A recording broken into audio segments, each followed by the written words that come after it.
Sa pong magandang araw mga kababayan ko, mga ka-DDS. Welcome to my vlog, the DDS Forever Channel. Pag-uusapan na naman po natin ang walang katapusan sa never-ending story ng Manila Bay.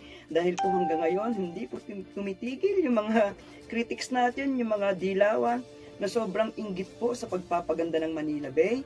At marami pa pong issue na dapat yung malaman sa panahon natin ngayon. Dahil po marami tayong mga kabataan na hindi po alam ang nangyari nung kapanahunan po, lalong-lalo na ng Marcos era.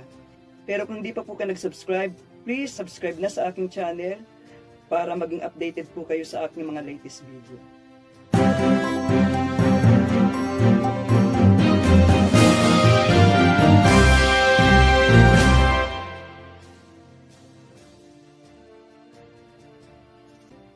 Yung issue ng Manila Bay, sabi nila, di ba, unang-una sinasabi nila, sayang lang yan yung mga tinambak na mga puting buhangin, kasi aanurin lang yan pag bumagyo, pagka umalon, o kita nyo, just after nagkabagyo nga ba, basta sabi nila, dahil curious po ang ating mga kababayan, dahil sinasabi nilang aanurin, the next day po, nagdagsaan ang mga tao, ang mga vlogger, kasi gusto po nila makita kung talagang inanod yung mga puting buhangin doon. Sayang nga naman. Napakarami pong issue, pero before that, alam nyo, natatandaan nyo po yung issue ng tanimbala noon, ng panahon ni Pinoy, bago in-interview si Rojas, parang sinisi pa po yung mga sabi ni Rojas sa mga passenger, bakit nga ba nagdadala kasi ng mga bala dyan, kasi alam nyo namang bawal yan, bla bla bla, diba, and so on. Yung mga nagpo-post ng mga netizens sa Facebook, the opposition are being ridiculed. Sabi nila noon, tanim balang. Ngayon naman, tanim tilapia. Sa totoo lang nang nakita ko yun, tawang-tawa ako eh. Tanim tilapia. Saan kayo nakakita? Dagat, merong tilapia. Napapunta tuloy ako sa Wikipedia, ginugil ko po. Ang tilapia mainly sa freshwater lang po makikita. Doon sa mga shallow water, sa mga shallow streams, sa mga ponds, sa mga rivers, sa mga lakes. Alam mo naman sa mga dilawan, parang ginagawa nilang posible yung imposible. Tapos meron pa ako isang nakitang post doon. Yung picture po ni Kiko Maching, tingnan nyo po. Yung ginawa ng ating mga netizens. Kasi naghihinala sila, syempre mga dilawan lang ang pwedeng gumawa ng ganyan. Sumabutahe sa ganda ng ating dagat sa pagpapaganda ng Manila Bay. Kasi kung natatandaan nyo po, hindi po nag-materialize, hindi po umepekto, hindi po kinagat ng mga tao yung sinasabi nilang yung lason na dolomite na makukuha sa dolomite sand. Hindi po nag-materialize yun. Kabaligtaran nga po nangyari, bagkus ang dami pong taong pumunta nun sa Manila Bay. Dahil po sa kagustuhan ng mga tao na naging curious po sila, yun pong ibig sabihin. Kaya lalong dumoble or trumipli pa yung tao na pumunta sa Manila Bay. Parang parang mala concert na po ang dating. Parang merong blockbuster film. Nakita ko po yung pila, yung mga video ng mga vlogger. Grabe. Tapos eto, nakita nilang issue yan, mga dilawan. Eto, si Lenny nagsalita, kinagat niya. Etong bugok na Lenny na to, hindi talaga, ang ampaw talagang napaka-ampaw ng utak, kinagat niya. Sabi niya rito kasi sasagutin ko yan na Lenny yung sinabi mo. Ang dami raw tao doon sa opening. Di ba yung opening, yung 18th ng September? Sabi niya, ang daming tao doon sa opening, doon sa may Rojas Boulevard. Yung white sand doon sa Manila Bay, parang nakakatakot na tingnan. Sabi niya, parang nakakatakot na tingnan. Kasi parang walang social distancing. Talagang siksikan yung mga tao. Yan ang sinabi ni Peking BC. Eto, Lening, masasabi ko lang ganito. Nung nagparali ang ABS-CBN, nagtawag ang mga dilawan sa pangunguna ni Angel Locsin. Dami. Hindi naman marami. Kayo-kayo lang doon. Pero halos parang walang social distancing kasi nakita ko yung litrato eh. Ba't hindi mo tinuligsa? Diba? Samantalang yon, talagang desperate na nagtawag ng tao. Etong Manila Bay, dahil sa kagaguhan nyo, na curious ang tao sa mga pinagsasabi nyo, lalong dinagsa ng tao. Yun ang sinasabing hindi po control ng gobyerno ang pag-iisip ng tao kung anong gusto nilang gawin. Ang tanging magagawa lang dyan, just because it happened, pagsabihan ng mga pulis, di ba? Pero dahil nga dinagsa, yung biglang dagsa ng tao, napakahirap po niyan, yung bigla ka, nabigla yung pagdagsa ng tao dahil sa kagaguhan nyo. Kayo nga rin ang may kasalanan dyan eh. Pero the next day, nasawata naman ng mga tao, pinagsabihan. Kayong may kasalanan, unang-una yung Dolomite issue, hindi nagmaterialize. Hindi kayo nagtagumpay. Meron nga ritong sumisingit-singit sa vlog ko eh. Yung Dolomite, mapangani, pagkapatuloy na naiinhil mo ra, bla bla bla. Sa totoo lang, dahil sa laki ng Dolomite sand, mas malaki yan kaysa sa yung powder kasi, ang powder, napakapino, di ba? Magsusustain sa air yan. Siyempre, pag nagsustain sa air yan, mai-inhale natin. Pero ang sand, yung butil ng sand, many times bigger than the powder. Kaya yan, hanggang lupa lang yan. Hanggang sa ground lang yan. Unless inamoy mo. Saka kung merong health issue sa Dolomite sand, sana yung mga ibang bansa na may mga sikat na beaches sa ibang bansa, sana hindi na gumamit yan. Puro kayo dak-dak dyan, hindi nyo, kala nyo kasi, magagago nyo yung mga tao, hindi na, nagbabasa kami, nag-google kami, tumigil lang nga kayo. Ito pa yung sinabi ni Peking Busy ha, pinatulan nyo yung sarcasm ng ating Pangulo. Sabi ng ating Pangulo, ito yung natatandaan ko sinabi ni PRRD, if you want to do away with COVID, mag-spray na lang daw ng pesticide yung eroplano. Parang palili pa rin yung eroplano, tapos mag-i-spray sa buong Pilipinas. Pinatulan ni Lening Bugok. Sabi niya, hindi raw yun ang solusyon sa sa pandemic natin. Ay gaga, Diyos ko, utak bura ka talaga, Lenny. Alam mo, Lenny, habang tumatagal, sa 4 years na nakaupo ka dyan, the more na binubuka mo yung bunganga mo, the more na nalalaman namin na wala kang utak. Wala kang common sense. Puro burak siguro yung nasa isip mo. Alam mo, buti pa sa Manila Bay, siguro pinakamaganda, magtira kami ng party na merong mga basura. Para kung gusto nyong pumunta sa Manila Bay, dun kayo mag-stay, dun kayo mag-sunbathing. O kaya panoorin nyo yung paglubog ng araw dun sa tambak-tambak ng basura sa Manila Bay. Meron pa nga rito, yung isang kababayan natin, nakita ko, in-upload sa Facebook. Ayan, tingnan nyo mga kababayan, basahin nyo.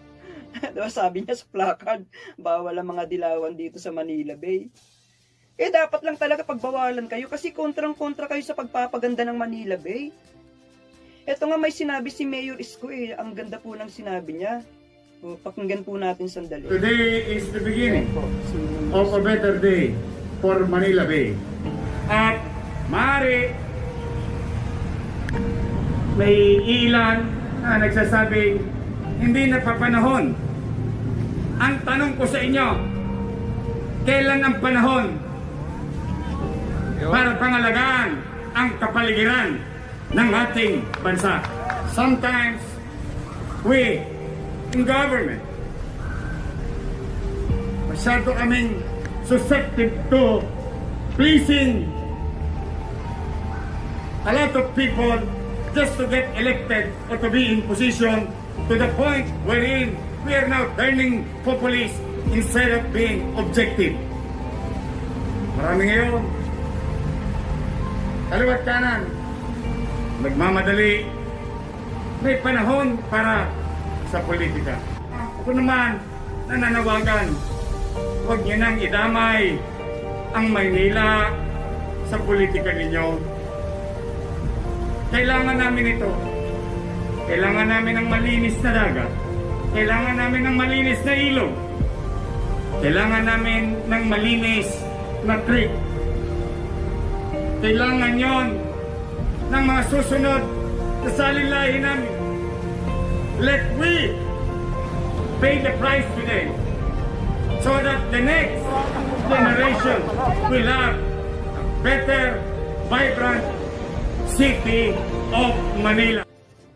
Diba, napakaganda ng sinabi ng ating butihing mayor na si Yorme Isko Moreno. Alam niyo, sa totoo lang, bukod sa napakabata niya, at gwapo rin siya, di po ba? Kasi matini idol siya noong araw. Damon niyo po, sa puso niya, na mahal niya ang Pilipinas. Talagang nasa puso niya yung pagsiservisyo. I cannot say that he is pro Duterte or what, pero nakikita po niya yung kagandahan, yung mga positibong ginagawa ng ating Pangulo, kaya po niya sinusuportahan.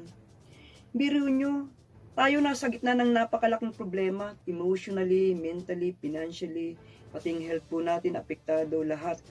Pating yung economy natin nag-sacrifice, buong mundo po to. Pero somewhere in the part of Manila o that part of the Philippines, at least nagkaroon po ng pag-asa ang mga tao. Makakita man lang ng isang bagay na nangyayari sa ating bansa. Palibhasa po ang Manila, kapitulyo ng Pilipinas. Kaya napakalaking epekto po ito sa mga mamamayang Pilipino ang nangyayari po dyan sa Manila Bay. At least meron pong positibong nangyayari. And that small positive changes na nangyayari sa Maynila o sa Pilipinas, at least po nagkakaroon tayo ng kagaangan ng loob, ng konting pag-asa. Sa gitna nitong napakalaking problema natin sa pandemic. Hindi nyo ba nakukuha yan mga dilawan?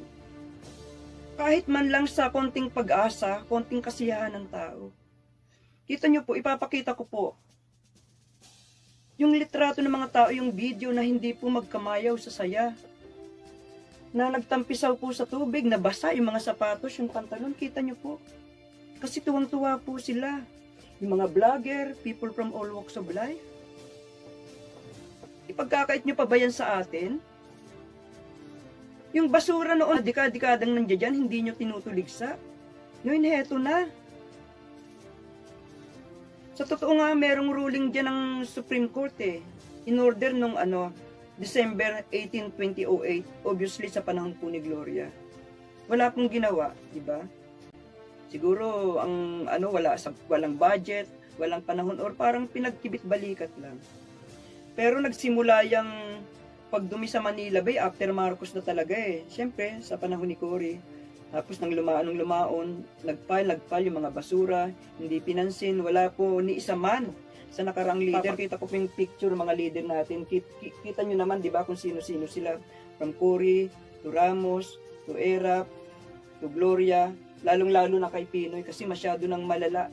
Hindi na po natin masikmura ang amoy, masangsang na amoy ng basura dyan.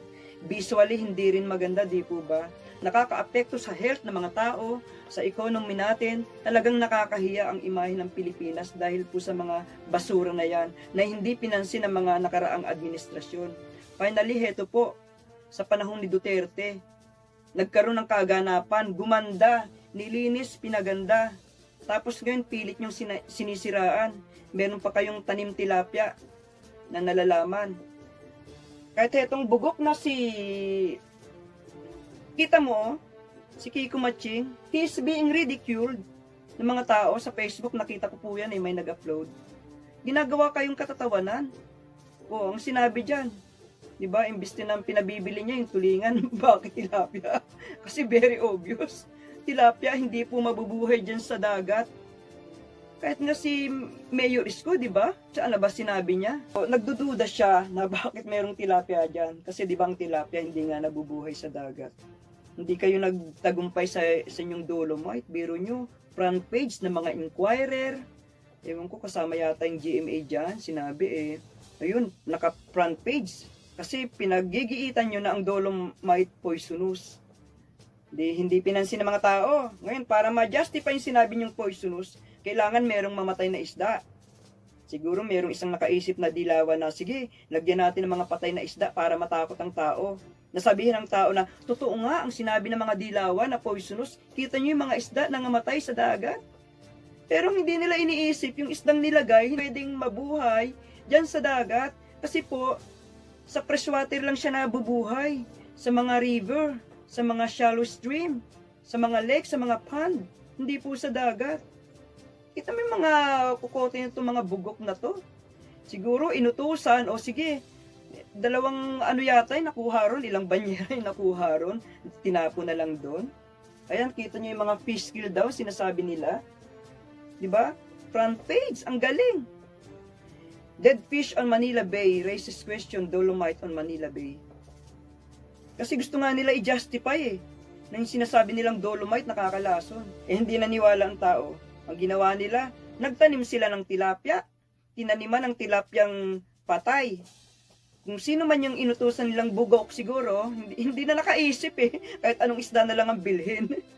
Ang biglang nasa isip nila na tilapia, hindi man lang inisip na ang tilapia hindi pwedeng mabuhay dyan. Naku, mga sangkaterba kayong mga gago talaga, mga dilawan. nag-utos kayo, mali pa yung biniling isda. Ayan, kahit nga si Yorme Isko, kung pwede nga lang ba siyang matawa sa interview, matatawa yan eh. Di ba? Nagdududa siya. Kita nyo sa sinabi niya, nakikiusap siya. Natantana na yung huwag niyong pupolitikahin ang pagpapaganda sa Maynila. Kasi kailangan niya yan eh, lalong-lalo na siya ang Yorme ng Maynila. Gusto niya talagang mapaunlad ang Maynila. Yung White Sand sa Manila Bay, eventually po, magbuboost po yung tourism dyan. Alam niyo po, pagka nag-boost yung tourism, kinabang dyan yung mga hotel, yung mga maliliit na vendor, yung mga tao na nakatira dyan sa malapit dyan sa Manila Bay. Napakahaba po ng stretch yan. Phase 1 pa po yan. At narinig ko, hindi po sila titigil hanggat hindi po natatapos yan. May phase 2, may phase 3. Pero ang alam ko, mga over 1 kilometer stretch ang lalagyan nila ng puting buhangin. Abutin yata hanggang Pasay eh. Napakagandang balita po. At least po sa panahon ng pandemic, nakakarinig tayo ng mga positibong bagay na nakakagaan po sa ating kalooban. Hindi po ba tayo nasasayahan yan? Kami nga mga nasa abroad, we cannot wait to go back home. Pandemic lang kasi gusto naming makita yung mga changes, yung mga infrastructure na ginagawa ng ating Pangulo. Buong Pilipinas po yan. Tapos kayo panay ang banat nyo. Ito nga lang sa kamakailan lang, sa speech ng ating Pangulo sa UN, kahanga-hanga. Kasi po nakita natin yung kanyang concern sa ating mamamayan. Kasi nabalitaan niya weeks ago na yung mga big pharmaceutical company gustong magbigay tayo ng cash advance na mga paunang bayad para maka-avail tayo ng mga vaccine na hindi pa po nila nagagawa, na hindi pa nila naiimbento. Biro mo, mga mukhang pera, yung mga pharmaceutical company. Ang gusto magbigay ka agad ng down payment para maka-avail ng vaccine once na nakalikha sila ng vaccine. Mabuti na lang kaibigan po natin ang Russia at ang China. Though alam natin na mga China maraming ginagawang kalokohan tungkol sa Spratly, pero at the other side of that, marami rin po tayong pakinabang sa China. Wag po nating ididina yan. Talagang napakalaki ng tulong ng China kahit nga sa trading eh. Silang pinakamalaki yata. Yung mga export natin, iba-ibang klaseng material na in-export natin. Siyempre kasama yung mga pagkain natin. At nakikinabang po dyan sa agriculture sector natin, yung mga farmer po natin. Ito pa yung naging issue ng ating Pangulo. Sabi ng mga dilawan. Ayan, kita mo, sumuko rin si Duterte. Yung in-acknowledge din niya na tayong nanalo sa arbitral ruling, Spratly.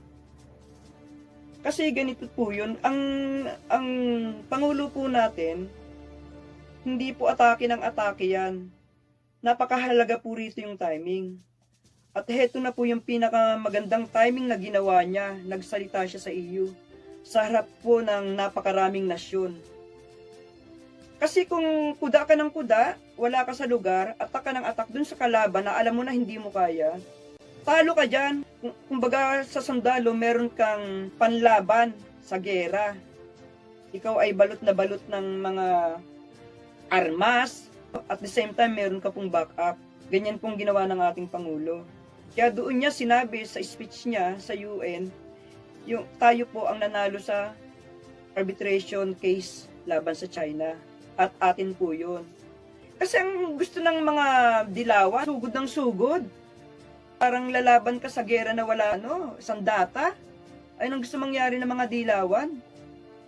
Alam nyo, ang ating Pangulo napakatalino, nag-iisip yan. Sabi niya na pumunta siya ron, this is the right time, this is the best place to tell to the whole world na atin po yung Spratly Island, tayo po ang nanalo dyan, legally. O di po ba? Ngayon ang ginagawa namang issue, eto, hindi talaga matapos-tapos. Siging salita mo, gawin mo. Ganyan naman ang kanilang mga bugok na to talaga. Mga bugokski, mga syunga-syunga. Mga utak talangka, ano pa ba? Mga utak burak. Utak burak ko yung mga dilawan kayo. Wala na kayong ginawa. Kundi tumuligsa sa gobyerno na may ginagawa sa ating bayan. Na finally po, nakikita natin yung light in the tunnel, sa dulo ng tunnel, na mayroon ng pag-asa, na yung progress na nahinto After ng Marcos, heto na, pinapatuloy po ng ating Pangulo. Saka hetong Manila Bay,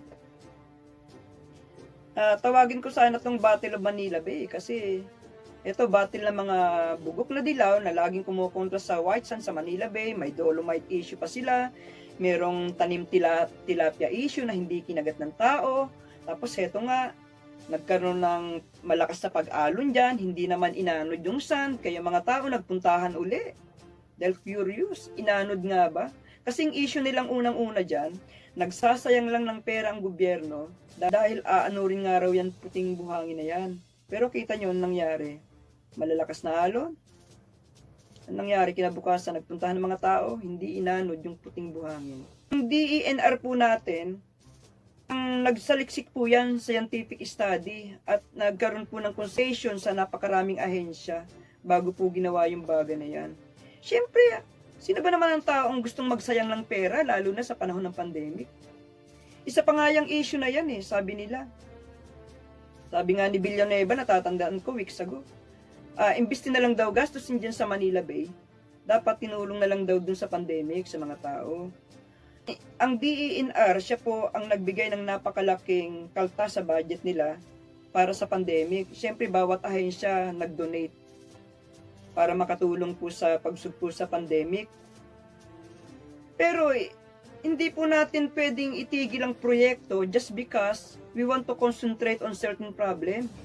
Parang sa bahay po yan, meron isa pong may sakit sa atin, natural kailangan ng gamot, tutulong tayo, pwede nating kaltasin yung budget sa pagkain para ipambili ng gamot, di po ba? Pero hindi naman po natin pwedeng lahat gastusin yung pambili natin ng pagkain, ng gamot. Kasi kailangan po rin natin kumain. Kaya nga may mga budget ang kanya-kanyang ahensya, ang tangi lang magagawa nila, yung magkaltas ng budget para i-donate dun sa certain problem na may pangangailangan tulad ng pandemic, ng DOH po natin. I just wanna talk about the martial law issue as well. Kasi marami pong nagre-request sa akin, sabi nila, Madam, kung pwede pong dagdagan po yung mga information about sa martial law nung araw kasi marami po tayong mga kabataan na hindi po alam ang talagang nangyari nung panahon ng Marcos. Kasi isa po ako sa nakaranas how martial law works in our generation. It works really effectively. Ito nga sabi nga ng the late Eddie Garcia, panahon ng martial law, napakatahimik at napakalinis ng kalsada. Lahat may disiplina. Sa kanya po nang galing yan. At tin po yan sa isang vlog ko. Hindi lang po napakatahimik, hindi disiplinado, maunlad po yung bayan natin. Papakita ko po yung litrato ni Aquino, panahon na tinatayo niya yung NPA, yung Komunista Party niya, yung Liberal Party. Ito po yung sinabi niya. The LP will launch a welfare program with the people getting a priorities, turning on President Marcos' infrastructure program. Aquino asked, can the people eat this infrastructure? No, kita mong pag-iisip pa. Sabi niya, can the people eat this infrastructure? Alam niyo po yung mga maunlad na bansa sa buong mundo, napakarami pong mga infrastructure. Of course, makakain po natin yan. Ang ibig ko pong sabihin, pag meron po tayong mga kalsada na pinatayo, mga bagong airport, mga seaport, lahat nagkaroon po tayo ng mga ganyan mga makabago na facilities, makakatulong po yan sa pag-unlad ng economy.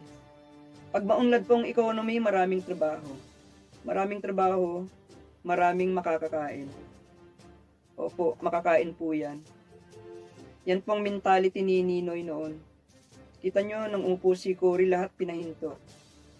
Pating nuclear plant sana na magbibigay sa ating ng napakamurang enerhiya, pinahinto po ni Cory. Ayun, parang white elephant na walang silbi. 30 years po nating binayaran yan. Sa panahon po ni Gloria natapos yung pagbabayad. Pero hanggang ngayon hindi natin napakinabangan ng dahil po kay Cory. Kung yan po na-operate, ang rate po ng energy natin napakababa po. Hindi po tayo naghihirap sa pagbabayad ng kuryente. At marami pong mga mag-i-invest sa Pilipinas pag mura ang kuryente. Ayan ang iniwan sa atin ni Cory, ang sangkatutak na problema, napakamahal na presyo ng kuryente. Lahat nagmahal sa panahon ni Cory. Balik po tayo sa Manila Bay uli. nag-order po ang Supreme Court noon, di ba? December 2018 sa panahon ni Gloria, na linisin ng Manila Bay kasi very alarming na po. Nakakatakot na po talagang basura. Hindi mo na masisikmura.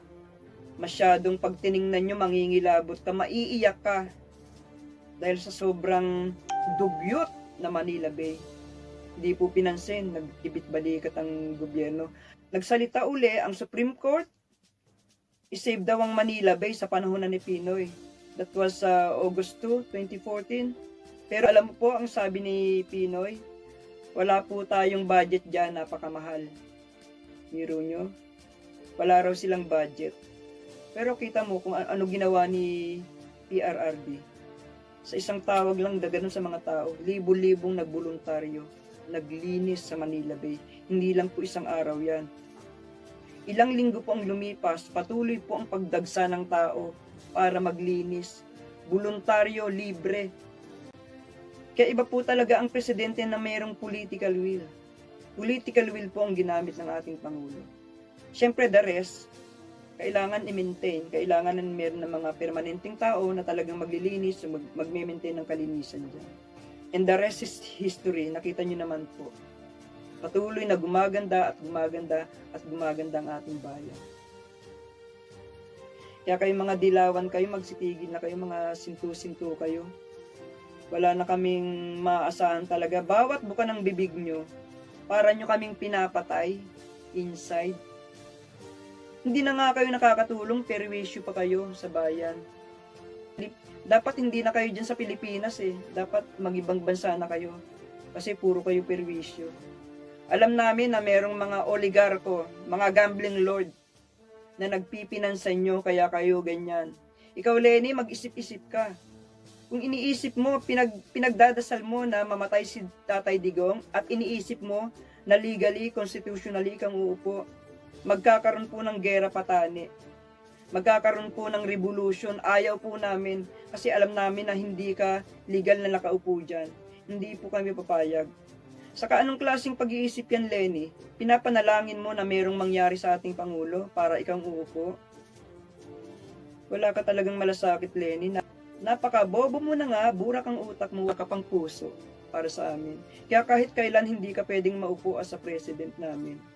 Unang-una, peke ka, nanalo ka sa pandaraya. Kayo mga dilawan, huminto na kayo. Kasi wala kayong maasahan sa amin. Hindi nyo na kami maiisahan. Sige po mga kababayan ko, marami pa pong isyong dapat mapag-usapan, pero limitado lang pong oras. Pero if you like my video, please don't forget to like, share, comment. At kung di pa po ka nag-subscribe, pindot lang sa subscribe button upang maging updated po kayo sa aking mga latest video. Sa pong magandang araw at marami pong salamat.